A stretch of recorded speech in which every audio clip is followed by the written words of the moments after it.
Welcome to a special edition of the Mighty MERP podcast.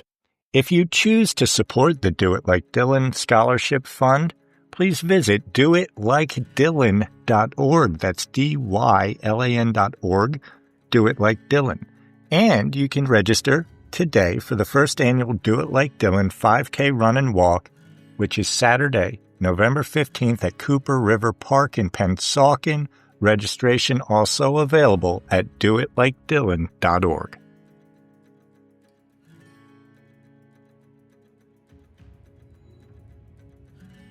Today on the Mighty MERP podcast, I will be talking to Dawn and Sydney Geller.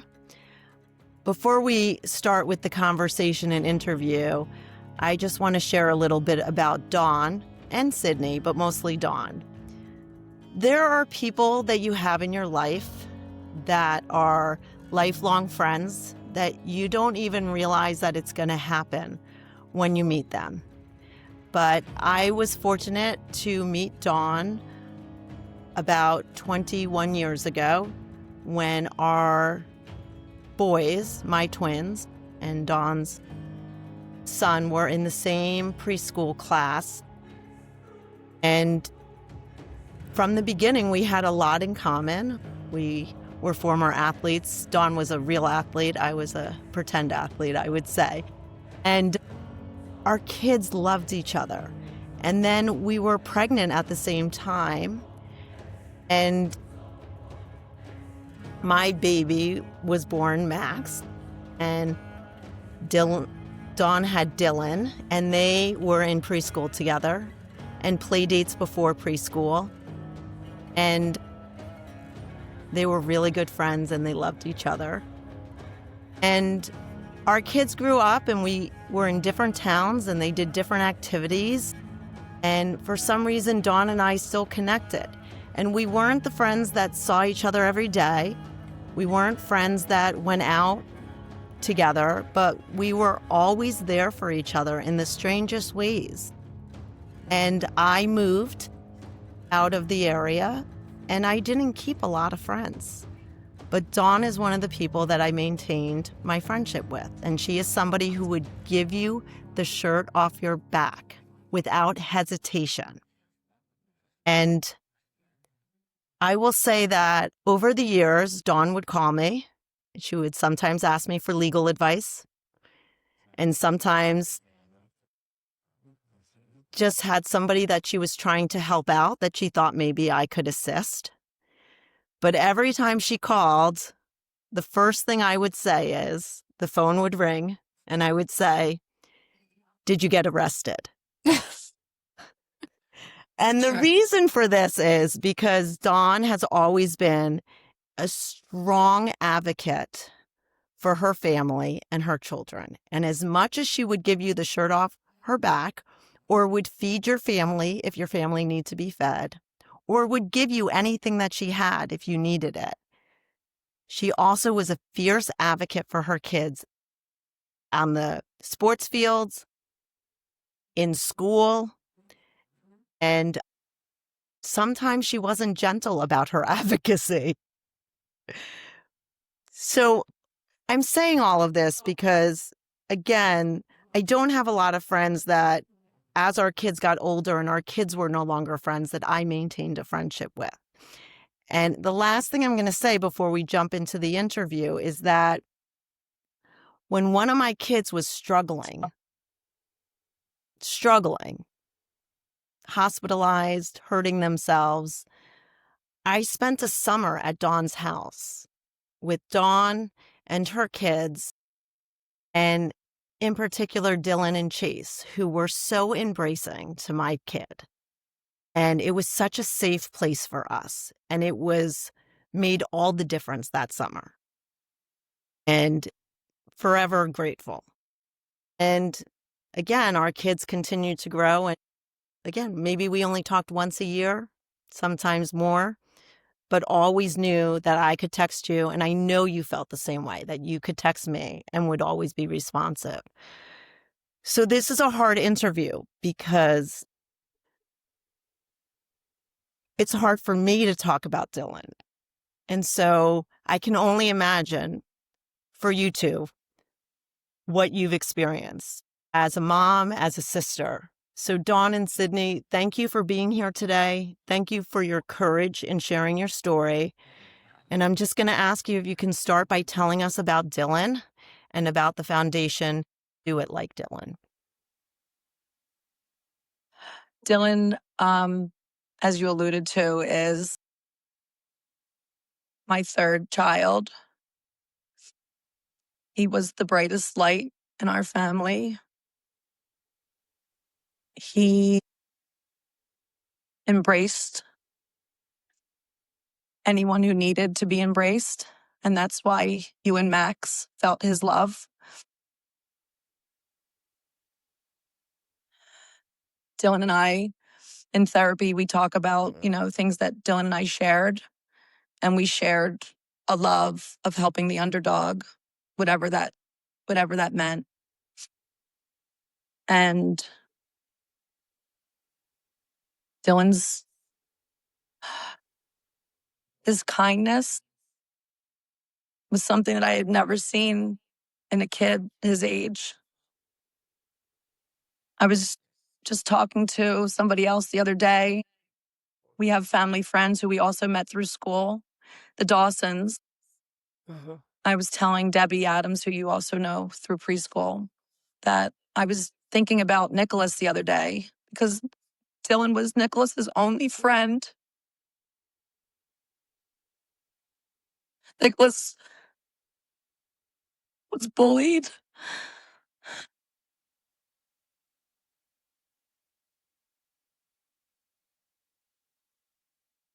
Dylan was his protector. Dylan made sure he was invited to parties when no one else would invite Nick. He invited him to sporting events.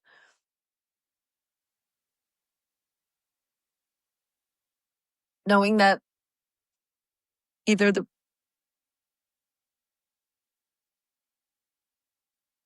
persons didn't have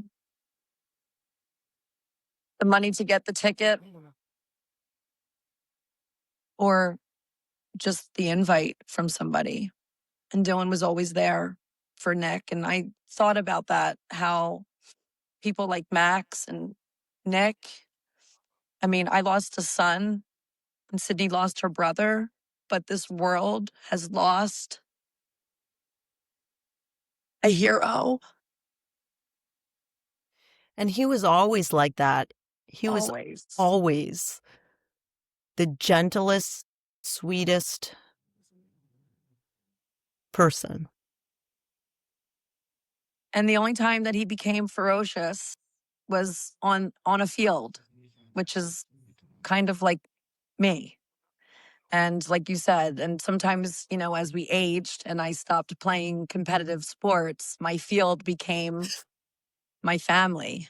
So if somebody got in my way and in the way of my family, they saw an ugly side, a side that came out when I was a competitive athlete. And same with Dylan.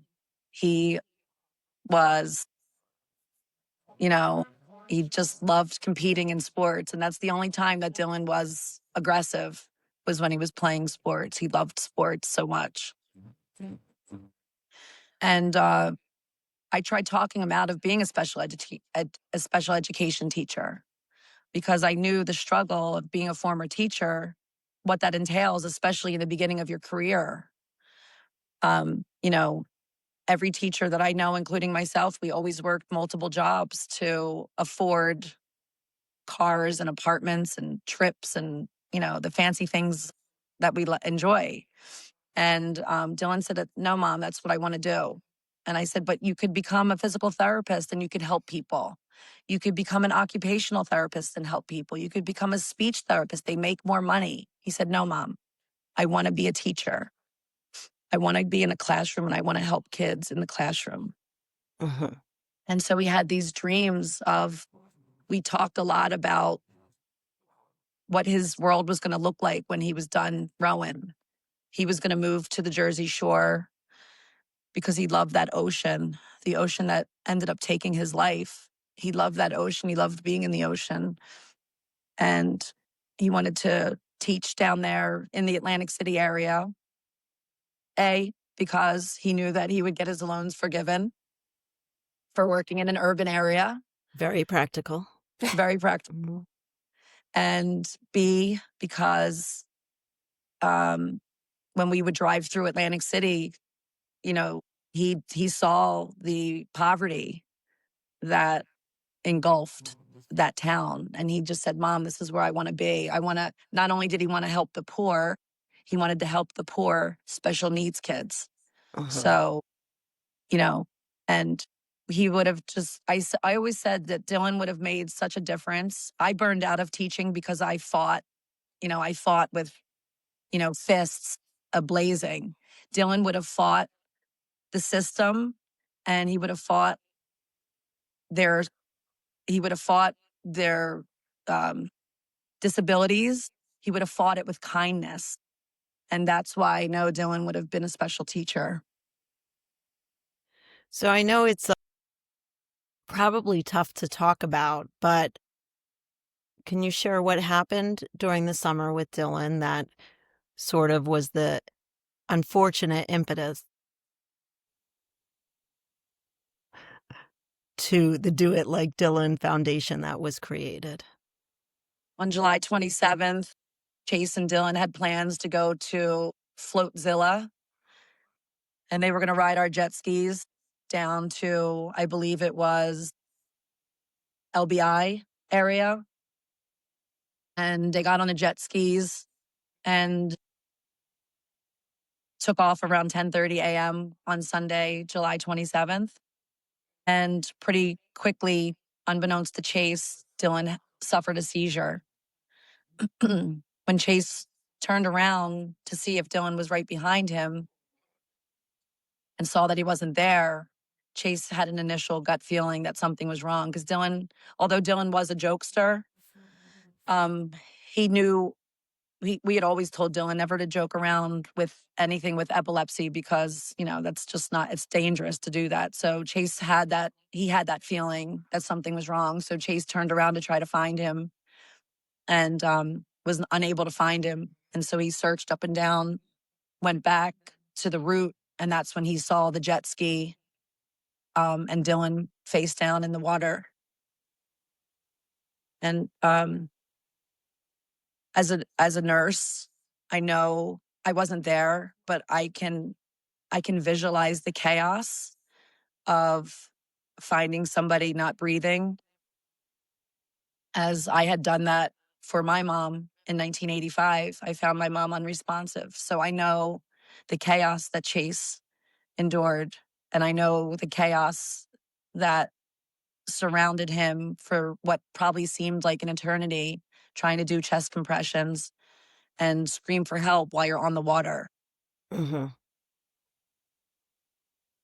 Chase was with his friend Sal Barone that day too. And I can just, my heart breaks for Sal and Chase, because at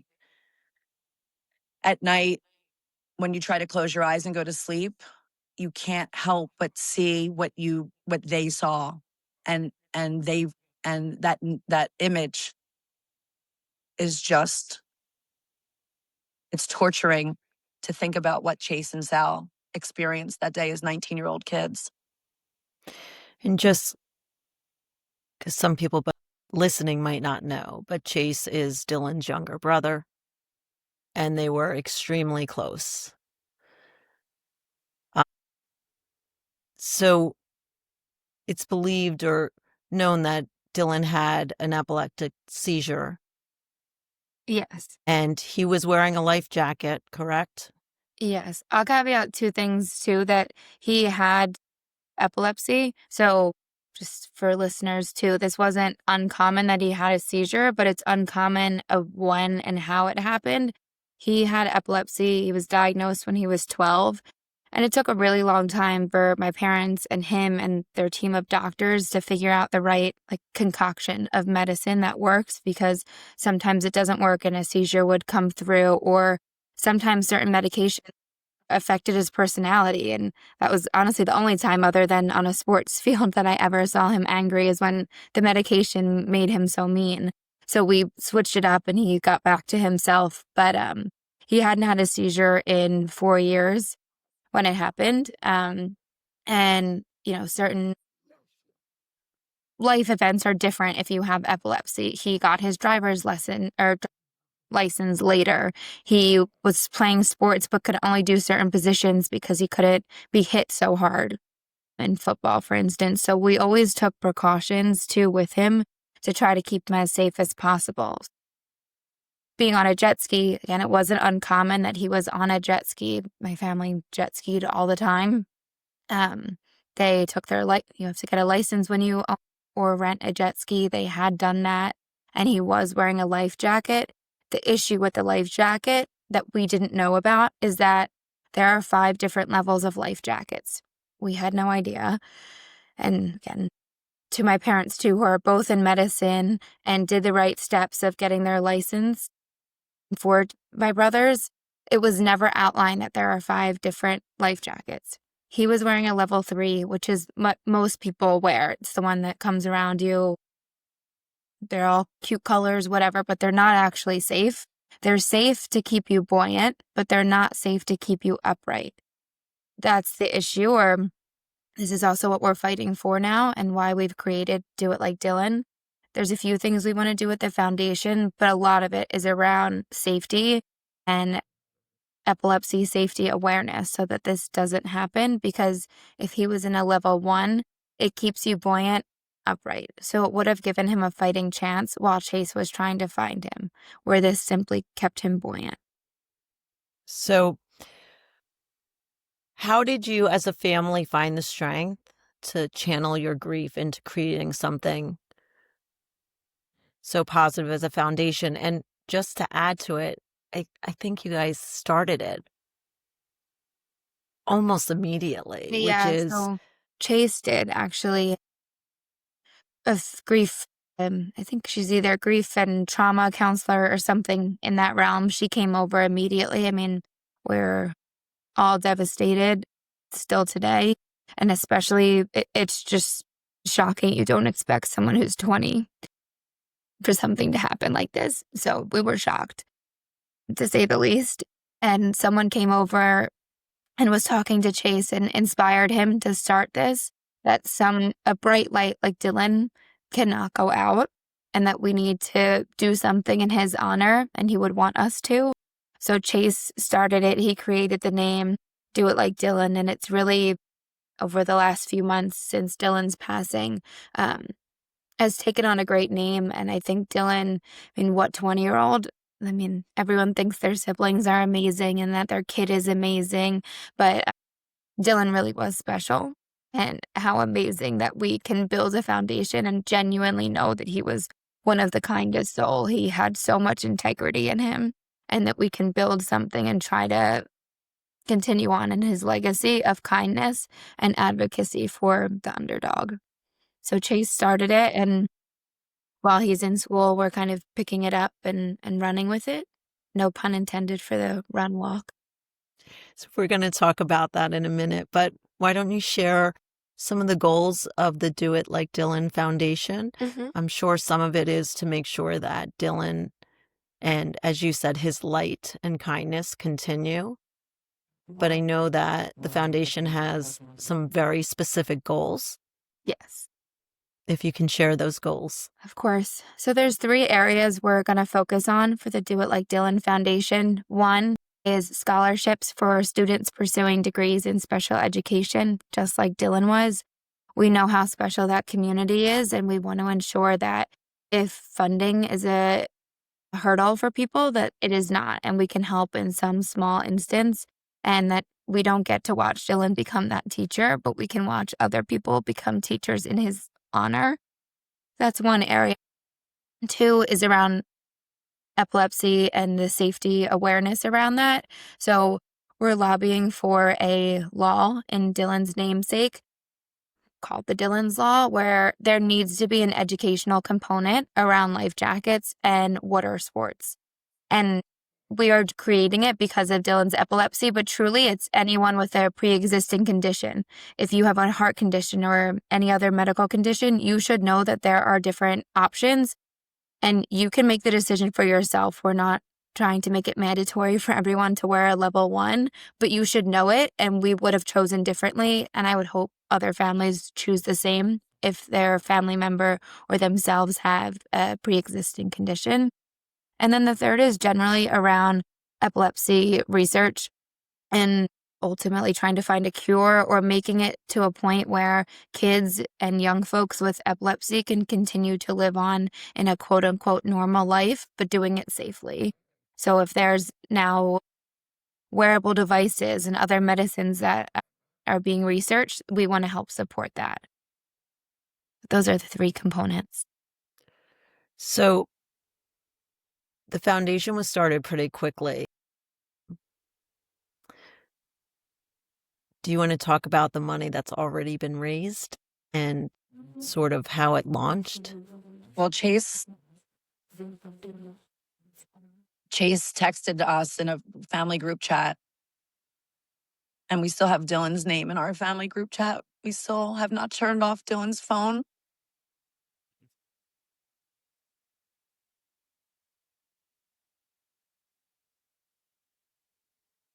So we thought that Chase would raise $2,000, $3,000.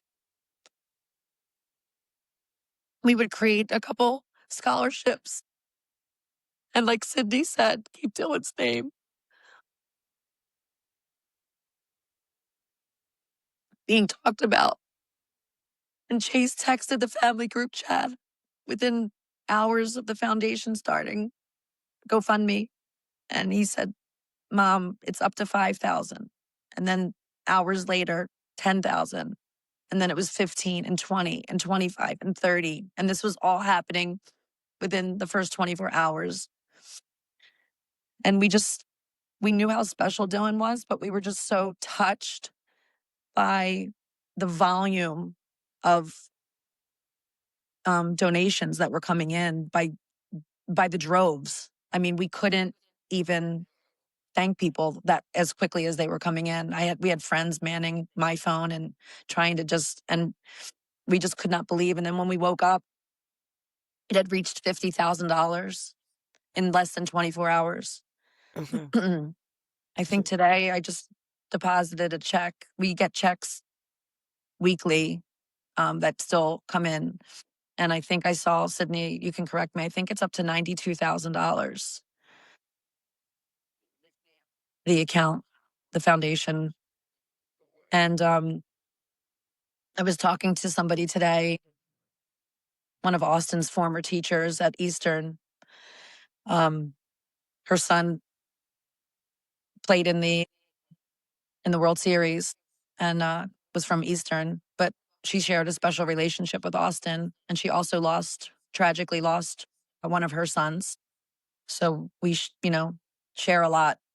And I talked to her today in hopes that maybe her son can come to the walk and take pictures with the kids and so forth. But she had asked me, what we were going to do with the money. And she's a former special ed teacher at Eastern from Rowan University. She got her special ed degree from Rowan University.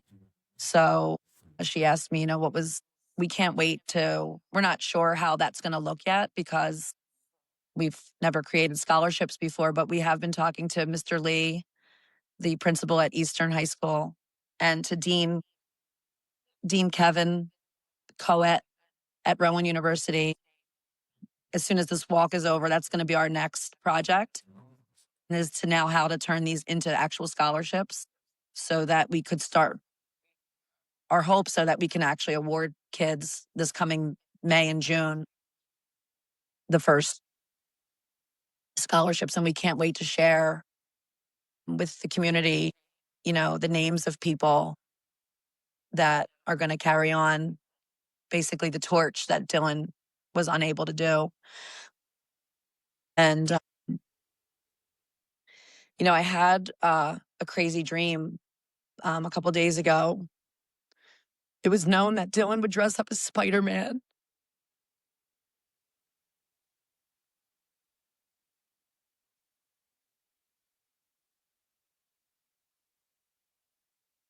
the special ed kids in room 17 to get them to smile. We received a letter from one of those kids who sent $5 to be put into the foundation. And he said, Dylan, I hope you're enjoying heaven. And I just wanted to let you know that sometimes heroes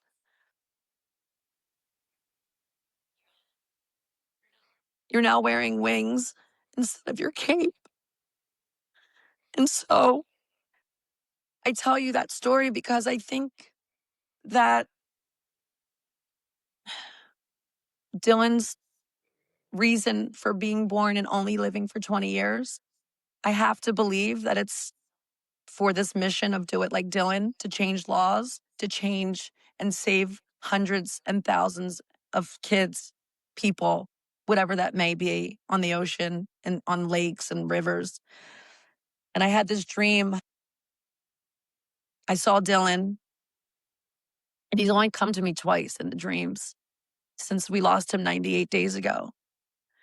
And I said, hey, Dill, I missed you. And I said, can I hug you? He said, no, Mom, you can't. But look what I can do. I learned to fly. And then in my dream, he showed me how he was flying.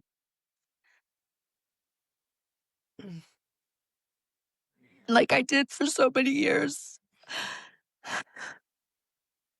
I cheered him on. I said, Dill, I'm so proud of you. And he said, Mom, look, I can go through walls. And it was so real. It was so real. I could see him. I could hear him. I could feel him. And I believe that that's what Dylan, I believe, because nothing else makes sense. If you still believe in God, why would he take Dylan? And so that dream just seemed so real to me. And like, I feel like that's all that God wanted him to. I think God wanted him to let people know who he was and spread his kindness and spread his love and spread his heroism to the community who probably needs him the most. And then for his siblings like Sydney and Austin and Chase to pick up the pieces and carry on his torch. So that was beautiful, Dawn. Thank you. With so you have a lot of people donating, but you actually you have a fundraiser, which is a 5K, I'm going to say walk run. I think you both said walk, but I think it's a walk run. It's a 5K run and then a 1.5 mile walk at Cooper River Park. And if you can talk about this event, why it's on the date that it is, and I'm just going to say it now, and you can say it over and over again, but it's November 15th. And I believe there's still time to sign up, correct? There is. The deadline for guaranteeing a shirt is coming up because we have to go to print, but we still will keep the registrations open. We want the more the merrier to come and to enjoy the event, but learn about Dylan and learn about spreading kindness and what that can look like in the community. So you're running out to get a shirt, but you can still come. We still want everyone to join. Okay. And so where is the event? Yes. So the event, I'll just say this part. It's the first annual Do It Like Dylan 5K run and walk at Cooper River Park. We're starting at 9 a.m. with registrations, a few speeches, and then the run and walk will begin at 10 o'clock. We also have a little kids dash and baskets and some cool food trucks coming. We're going to try to make the event as special as possible. Again, it's November 15th, and the reason for the date is that it's Dylan's birthday.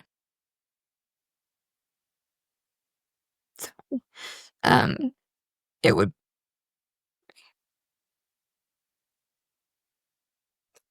I don't know if any one of us is going to be able to speak.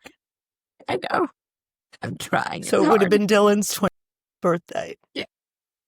And he was counting down those Oh my days. God. And We talked about his 21st birthday probably since his 16th.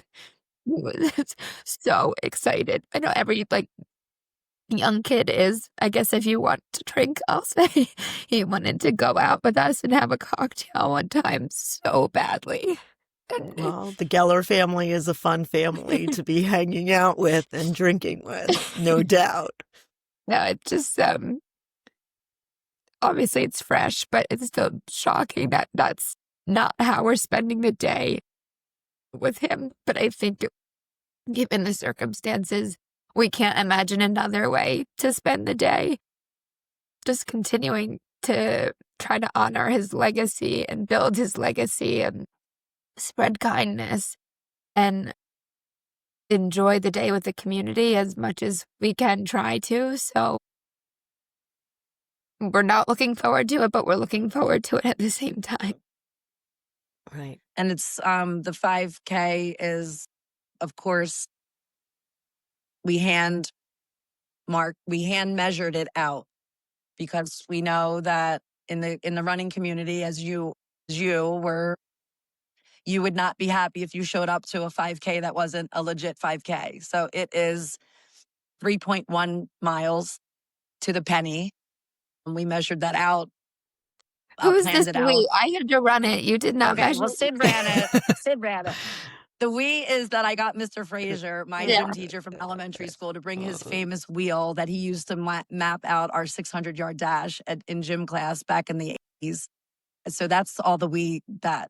But Mr. Frazier just had his hip replaced, and I can't run nearly as fast as Sydney can run. So we just sent her on a mission. And it is to the penny, but Dylan wouldn't want it any other way. He's going to be up there cheering. And the people that he's going to actually be cheering for the most is going to be those Ainsley's Angels. We're so excited to partner with Ainsley's Angels. They're a community of parents with special needs children who push their kids in wheelchairs. They just came back from the Marine Corps Marathon, and these people are running these distances while pushing a wheelchair. And if this doesn't define what Dylan wanted to do with the special needs community, I don't know what does. And so we're so excited to, cheer on Ainsley's Angels. And, Sydney and I talked a lot about this walk because, of course, we know that the 5K is going to be competitive. We are even taking family bets on whether Sydney's going to beat her fiance or if AJ is going to win. So we are doing it like Dylan and even waging bets on our own family. But the walk, we actually shortened to not be the 3.1, the 5K, because I guess I could break the news, right, Sydney? We've reached 500 people. We're going to have 500 people at this event. And how cool is that going to be when people start crossing that finish line in Dylan's name? And so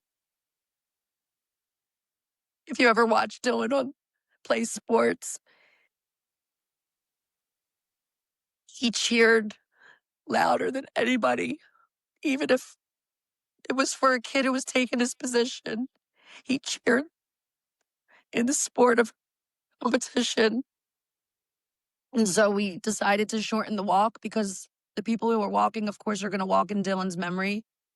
But we want those people to be at that finish line to cheer on our family, our friends, the community, strangers, Ainsley's Angels, coming across that finish line, all in Dylan's name.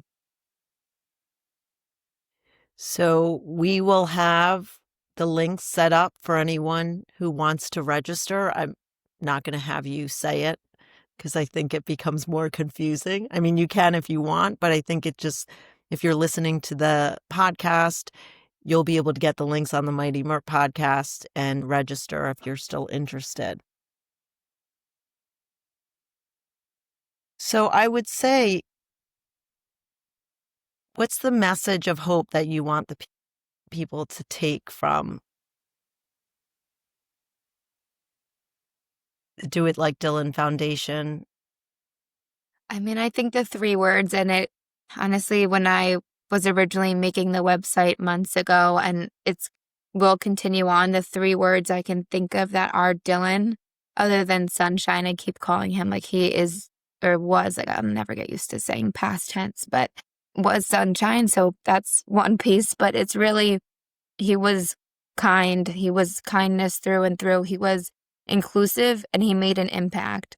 So those are the 3 words I think really represent who he was as a person, are kindness, inclusion, and impact. But what I would say, taking away from who Dylan's spirit was, and if the world can all take one piece of Dylan and try to embody it, even for a day, be kind to people that you don't know. You never know what someone is going through behind closed doors. So cheer on the underdog, hold the door open for someone. And also be silly, enjoy your life. Dilly was so silly. He always said this, and it really made me laugh at the funeral. I thought this was an original line during my eulogy, to sing at the top of your lungs like Dylan did. And the funny part is he had a terrible voice, but he would he would make us all listen to him sing. And so many other people said that during their eulogies. So it was funny and heartwarming to hear that he was the same person through and through, that he was with us as his family, as he was with friends from college, high school, and whatnot. So I would say sing at the top of your lungs, hug your family, hug your friends, and just be kind to people and enjoy your time while we're here. And when you see somebody sitting at a cafeteria, in a library, on a bus, sit next to them, introduce yourself in the name of Dylan, because that's what he would have done. No one sat alone. No one walked through the hallways alone. Like his aide, Mr. Earn, told us, everybody loved Dylan at Eastern High School. Everybody.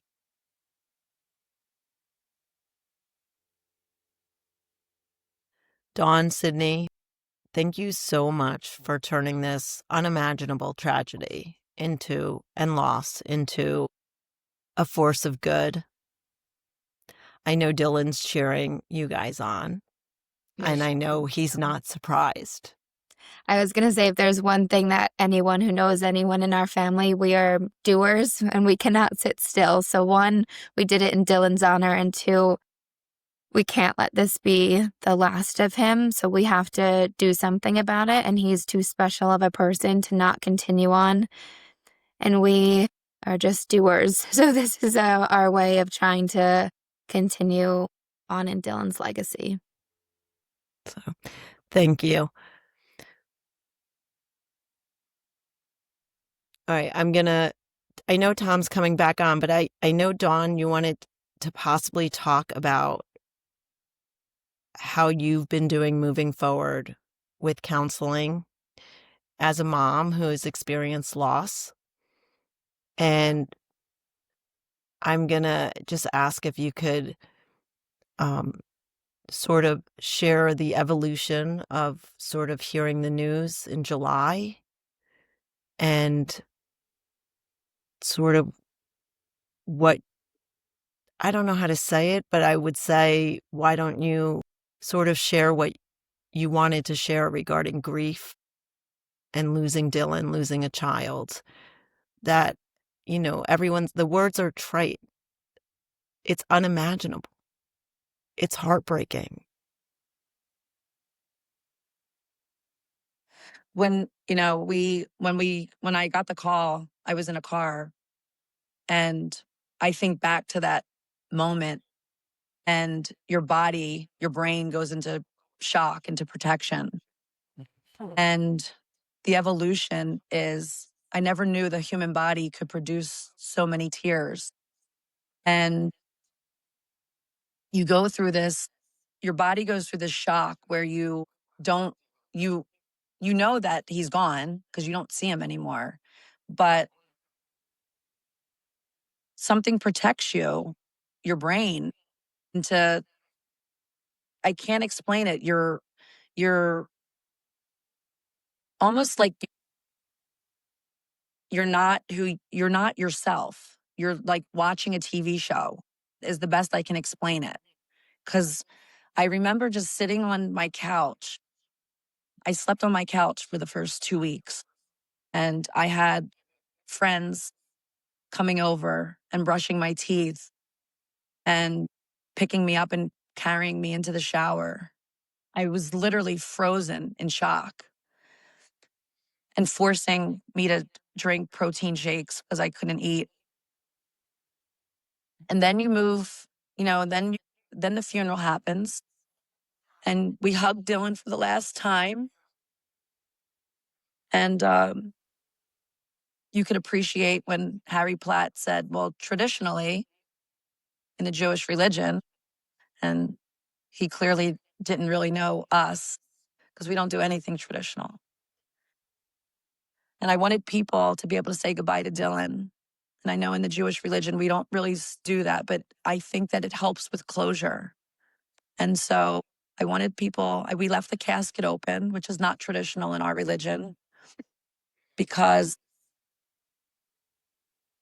it forced you to start the process that you're never going to see him again. And then you move to this unimaginable, when you cry, I never felt this amount of water coming out of my eyes. It's like a faucet. And we've all cried before. I mean, I know you lost parents, and I lost my dad, and you cry. It's horrible. But there's something about the tears when you've lost your child that are just, you can't even describe them. And so people were, the army of people helping me to start grieving was unbelievable. I mean, I had somebody connected me with a therapist in California. We had Dr. Leslie, who ended up being a mother of a friend that we knew from the community. And they all had their place, I mean, without Dr. Leslie, I don't think we would have been able to make it to the funeral. And then Melissa was the counselor from California. She's the one who physically got me out of the house. She stayed on the phone and she said, I want you to walk outside and let the sun hit you and take, I don't care if it's 2 steps. I mean, this is like, talking about somebody who's at the gym at 5 a.m. I'm having somebody coach me through walking outside of my house. And then I had to go back to work. So I had to return to work. And, I teach nurses what to do when they come across an unresponsive patient. And I just see Dylan. And it's just Dylan's death and so forth was becoming part of my everyday.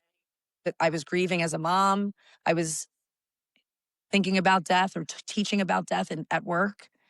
And I was starting to fall into this deep depression. Um, and, I've spent my whole life being coached and coaching. And I kept saying, there's got to be something out there that gives me a plan. And people take it like they think that I want to just have a quick fix. It's not that you want a quick fix, but for me, I can't sit in a room and hear about how your kid died and this one died and that one died and this one died. And I felt for myself, I felt like, to describe it, I felt like I was in a toilet bowl, and you've hit the flush and you see you spin around until you go down that dark hole, never to be seen again. And I felt that's what I was doing. And so I continued to reach out. I'm not afraid to tell people that I'm depressed. I'm not afraid to tell people that it takes every ounce of strength to get into the shower. I'm now up to showering 3 times a week.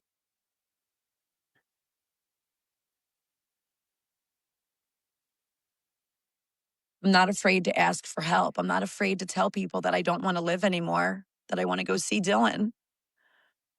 And so there's a difference between being suicidal and having a plan and not wanting to live because I want to see my son.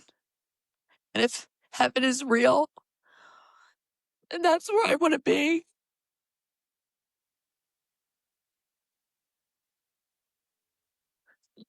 So I continued to tell people how I felt.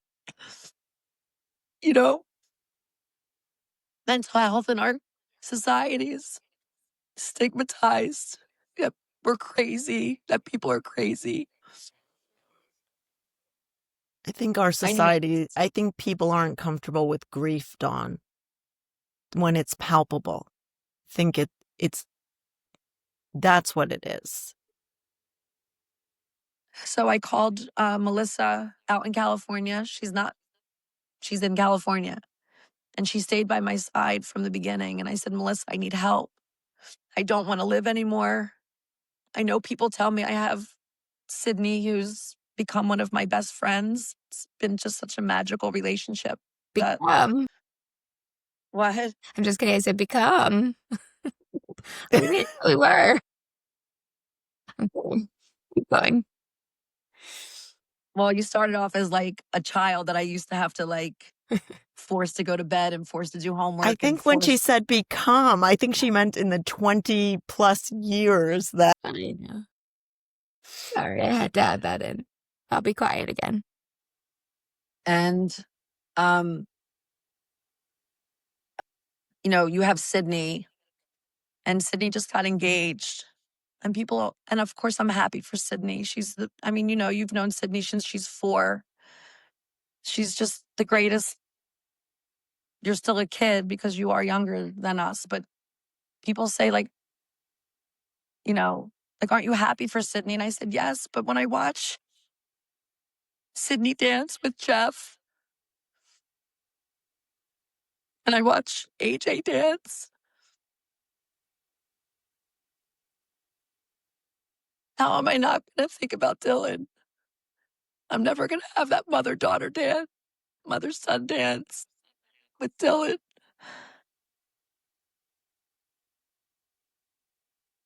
So I called Melissa out in California, and you know, people say, you know, you don't want to hurt yourself. You don't want to die. You have Austin and Chase and Sydney and Carter and Alora.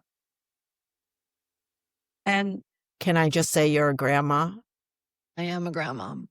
I am a grandma. It's nuts too. Not by me. Not by the oldest. Sorry. And so I called Melissa because I was down a deep rabbit hole. I thought about not being here, and it was increasingly becoming all that I thought about. And so I asked Melissa for help, and I said, in the short 3 weeks in the short 3 months that she's got to know me, she said, the problem is that you're a doer. You've been coached and you are a coach. You need a grief coach. And I said, there is such a thing? She said, yes. People have life coaches. You need a grief coach. You need somebody to teach you how to grieve.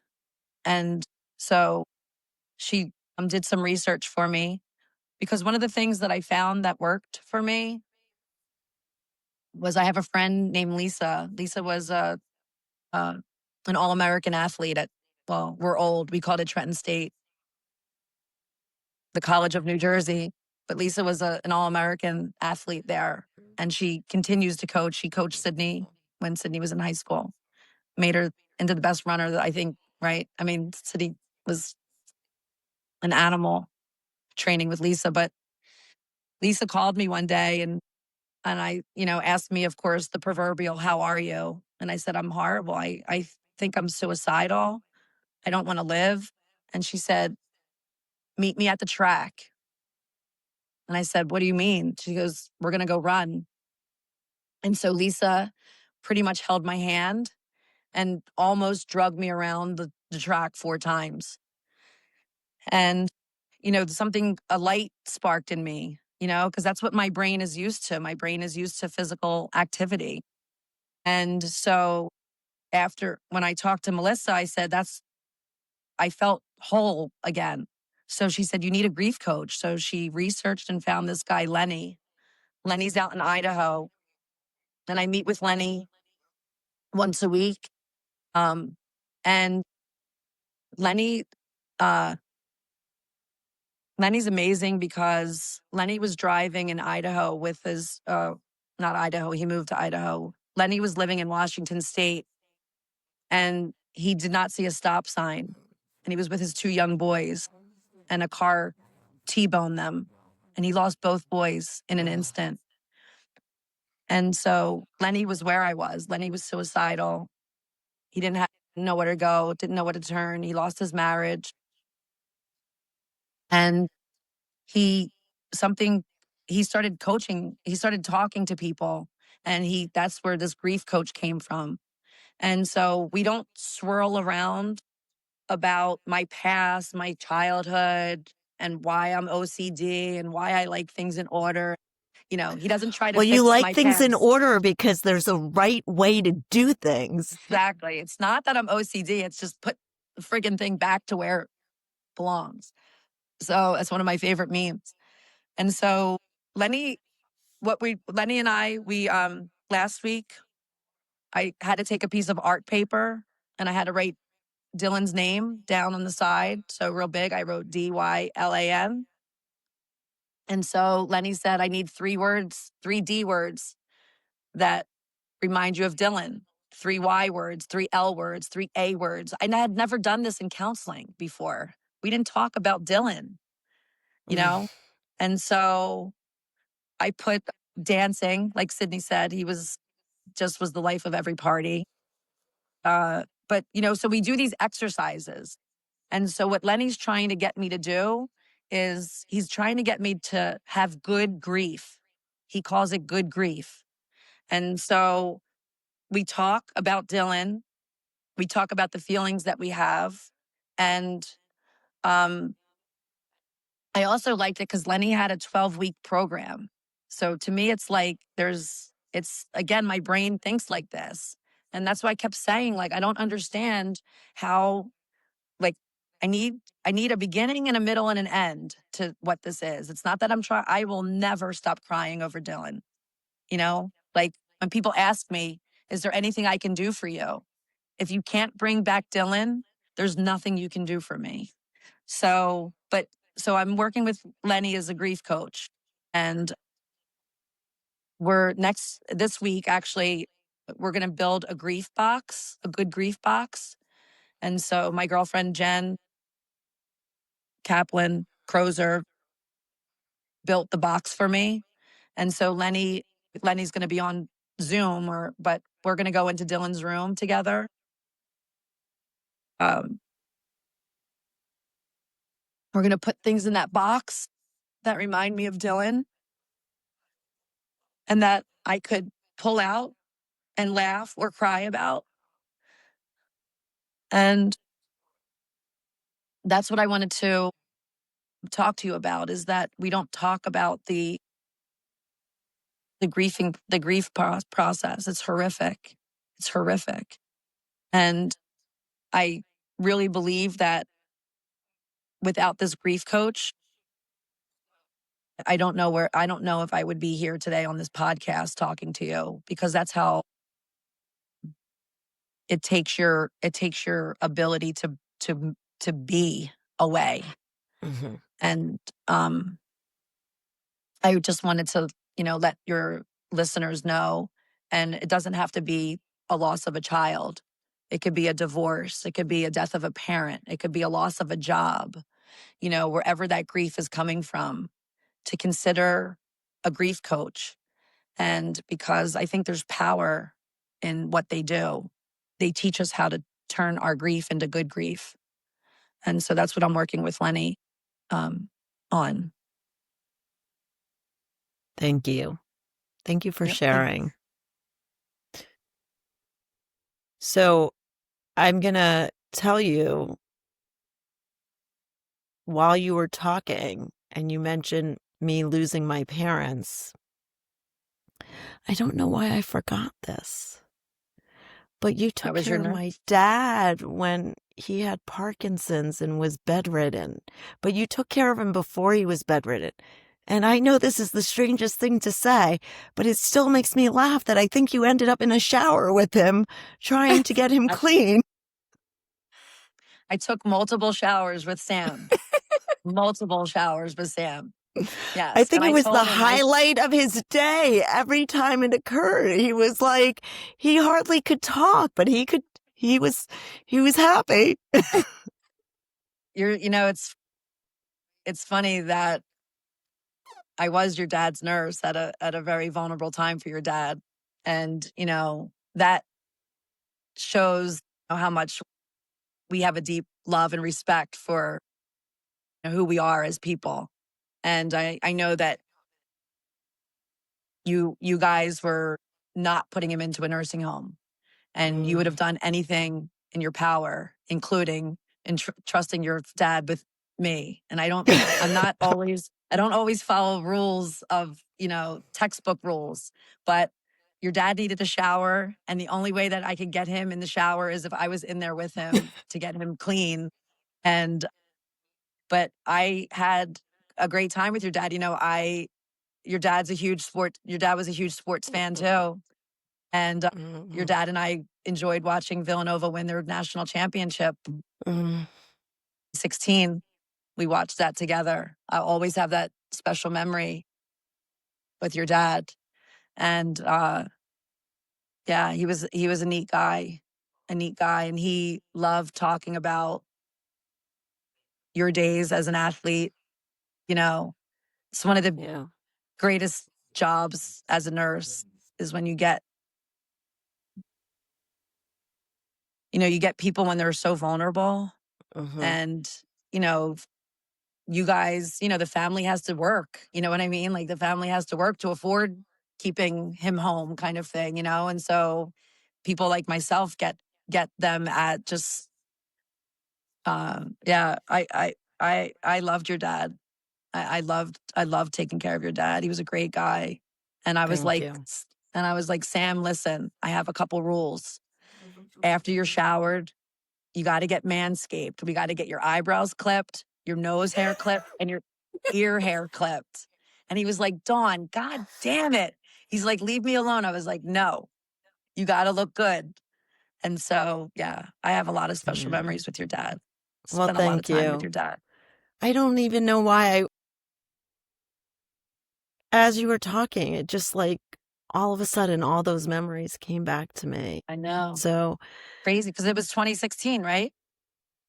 he was, I mean, he passed at the end of 2018 on December 30th. But you had him when he was still a little bit more mobile, not bedridden yet. No.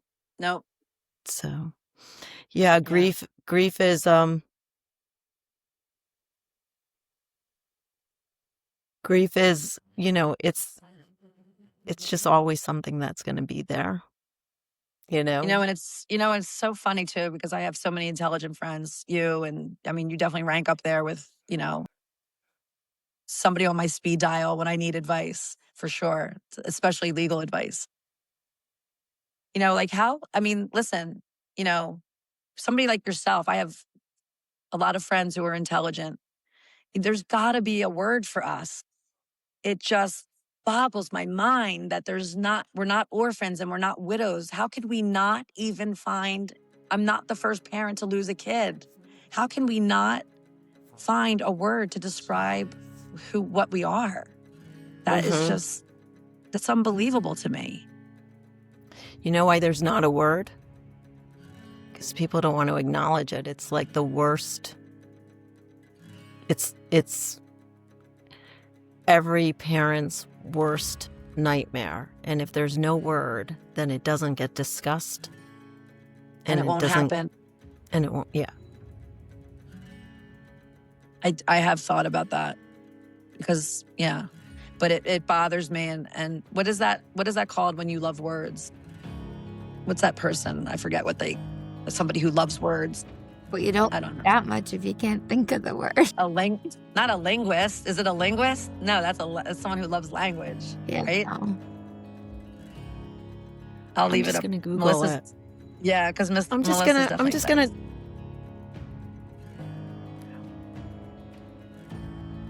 A logophile is literally a person who's a lover of words. Wordsmith is probably what you were thinking, right? Wordsmith.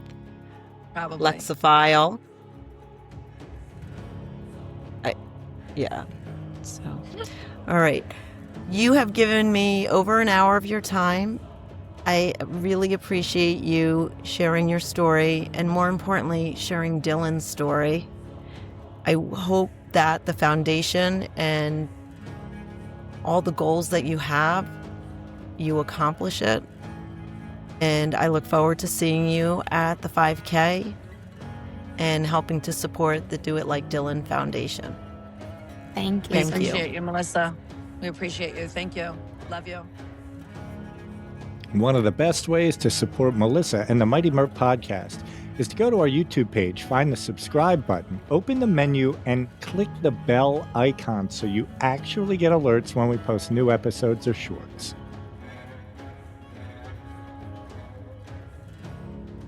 For any questions or interest in podcasting, go to legalpodcasting.com.